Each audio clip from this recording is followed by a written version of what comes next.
सूर्या बीमा एजेंट है जो क्रोध की गंभीर समस्याओं से जूझता है। बचपन में सूर्या की मां छाया देवी ने उससे वादा किया था कि वह हर सप्ताह केवल एक खास दिन ही अपना क्रोध व्यक्त करेगा। सूर्या ने शनिवार को इसलिए चुना क्योंकि इसी दिन छाया देवी का निधन हुआ था। सूर्या एक डायरी रखता है जिसमें वह उन लोगों के नाम और अपराध दर्ज करता है जो उसे परेशान करते हैं और हर शनिवार को इसकी समीक्षा करता है। सूर्या अपने क्रोध पर तभी काम करता है जब उसे लगता है कि यह उचित है। अगर वह ऐसा करना चाहता है तो वह शनिवार को रात 11:59 तक ही ऐसा कर सकता है। सूर्या की हिंसक प्रवृत्ति को उसके पिता शंकरम और उसकी बहन भद्रा चुनौती देती है। बचपन में सूर्या के मन में अपनी चचेरी बहन कल्याणी के लिए भावनाएं थीं, जिसे वह प्यार से कल्लू कहता था। हालांकि कल्लू अपने शराबी पिता सीताया से बचने के लिए अपनी मां प्रभावती के साथ चला गया और एक नई पहचान बना ली। सूर्या के क्रोध के कारण भद्रा की शादी में संघर्ष होता है, जिसके परिणामस्वरूप वह उसके साथ सभी संबंध तोड़ लेती है और एक स्कूल में शिक्षक की नौकरी कर लेती है। इससे शंकरम क्रोधित हो जाता है, जो शनिवार को सूर्या के दुश्मनों को चेतावनी देने का बीड़ा उठाता है, क्योंकि सूर्या की आदत है कि वह छाया देवी के सम्मान में उस दिन उन लोगों को छोड़ देता है जिन्हें वह नुकसान नहीं पहुंचा सकता। सालों बाद सूर्या का कल्लू से फिर से संपर्क होता है, जिसे अब चारुलता के नाम से जाना जाता है, जो सोकुलपालम पुलिस स्टेशन में पीसी के रूप में काम करती है। उसके वरिष्ठ सीआई दयानंद दया निवासियों के प्रति नाराजगी रखता है, क्योंकि उसका मानना है कि स्थानीय कॉर्पोरेट चुनावों में उसके भाई कूर्मानंद की जीत में उनकी भूमिका थी, जिससे वह नफरत करता है। सोकुलपालम में अपराध का इतिहास रहा है, जिसके कारण इसके निवासियों का व्यवस्थित उत्पीड़न होता है, भले ही वे अवैध गतिविधियों में शामिल न हो।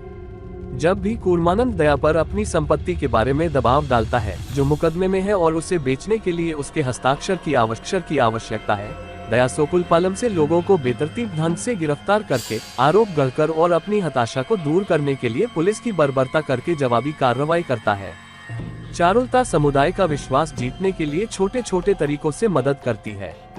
सूर्या को दया का पता तब चलता है जब वह कोर्ट परिसर में एक बुजुर्ग महिला को परेशान करता है। चारुलता देखती है, सूर्या दया का ध्यान उसकी कार के नीचे पेट्रोल डालकर हटाता है ताकि ऐसा लगे कि उसमें रिसाव है, जिससे महिला भाग जाती है। चारुलता सूर्या से दोस्ती करती है और जल्द ही नोटिस करती है कि कोई शनिवार को उसके हमलावरों को निशाना बना रहा है, जिसमें दया का सहायक और विश्वास पात्र एसआई सुधा भी शामिल है। चारुलता सूर्या को बताती है कि शनिवार वाला लड़का उसके लिए भी खतरा बन सकता है, जिससे उसकी भावनाओं का संकेत मिलता है। जैसे जैसे उनका रिश्ता विकसित होता है, शंकरम सूर्या को शनिवार का निगरानी करता होने के बारे में खुलकर बताने की सलाह देता है, चेतावनी देता है कि अगर चारुलता को किसी और से यह बात पता चलती है तो उसे धोखा महसूस हो सकता है। जब दया कूर्मानंद द्वारा अपमानित होने के बाद सोकुलपालम में एक परिवार पर हमला करता है तो सूर्या उन्हें अस्पताल ले जाता है। चारुलता आती है और उम्मीद करती है कि शनिवार वाला लड़का भी दया का सामना करेगा। सूर्या बताता है कि वह शनिवार वाला लड़का है और सोकुलपालम की जिम्मेदारी लेने का वादा करता है। कूर्मानंद की हत्या करने की योजना बना रहे हैं, क्योंकि शाम को ऐसा करने का प्रयास करना व्यर्थ होगा, क्योंकि कूर्मानंद कई लोगों से घिरे पब में होंगे। जवाब में सूर्या ने कूर्मानंद को मुख्य अतिथि के रूप में एनएलआईसी कार्यक्रम में आमंत्रित किया और हमले को शनिवार तक के लिए टाल दिया। शनिवार की सुबह जब चारुलता दया को मंदिर ले जाती है तो शंकरम सूर्या को नींद की गोलियां खिलाकर बेहोश कर देता है, क्योंकि उसे उसकी डायरी से उसकी योजनाओं के बारे में पता चलता है और वह उसकी सुरक्षा के लिए डरता है। जब सूर्या बेहोश पड़ा होता है तो चारुलता मंदिर में योजना को बाधित करती है और दया उस शाम पब में हमला करने की योजना बनाता है। इस बीच सूर्या के कुछ पुराने दुश्मन उसके परिवार पर हमला करते हैं, जबकि भद्रा, जो अब गर्भवती है, उनसे मिलने जाती है। हालांकि सूर्या समय रहते अपने परिवार और कूर्मानंद को दया से बचाने में कामयाब हो जाता है, लेकिन भद्रा मांग करती है कि अगर उनका रिश्ता जारी रखना है तो वह अपना शनिवार का नियम छोड़ दे।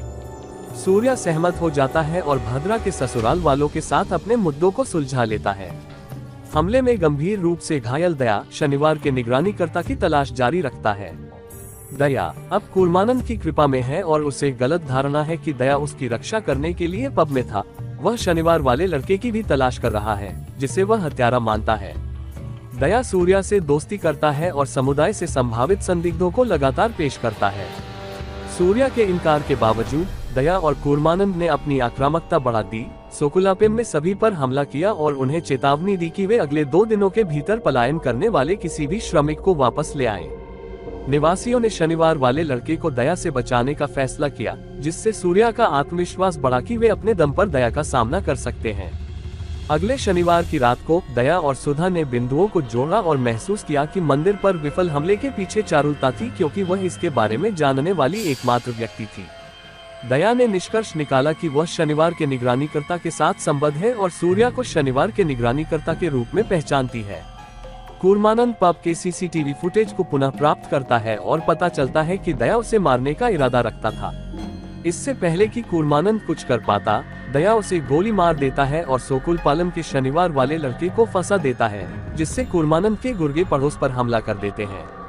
सूर्या चारुलता के घर भागता है, उसकी असली पहचान कल्लू के रूप में जानता है और सोकुलपालम पहुंचता है जहां वह उसे घायल और भयभीत निवासियों को पाता है। दया समुदाय के किसी भी व्यक्ति को चुनौती देता है कि अगर वे चारुलता को बचाना चाहते हैं तो उसका सामना करें, लेकिन कोई भी जवाब नहीं देता। शंकरम आता है और दया से पुनर्विचार करने का आग्रह करता है, उसे याद दिलाता है कि उसे हमेशा सूर्या के हमलों से सूर्या से जुड़े लोगों, जिसमें सोकुलपालम के लोग भी शामिल हैं, द्वारा संरक्षित किया गया है।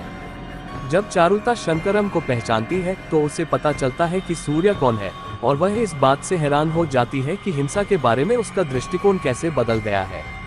शंकरम के अनुसार परिस्थितियों के बारे में जानने के बाद भद्रा ने फैसला किया कि सूर्या का गुस्सा जायज था और उसने अपनी मां के कथनों के अनुसार उसे दिन भर काम करने की अनुमति दी। सूर्या अपना गुस्सा निकालने के लिए एक युवक को मारने की कोशिश करता है, लेकिन दया जोर देकर कहता है कि सोकुलपालम का कोई व्यक्ति उसके रास्ते में खड़ा होना चाहिए। जब एक निवासी उस पर भड़कता है तो सूर्या बीच में आकर दया को पीटता है। सोकुलपालम के निवासी कूर्मानंद के गुंडों के खिलाफ विद्रोह करते हैं। कूर्मानंद की सीसीटीवी फुटेज प्राप्त करने के बाद गोवर्धन अगली सुबह दया और सुधा की हत्या कर देता है। इसके बाद भद्रा एक बेटी को जन्म देती है और सूर्या और चारुलता की शादी हो जाती है।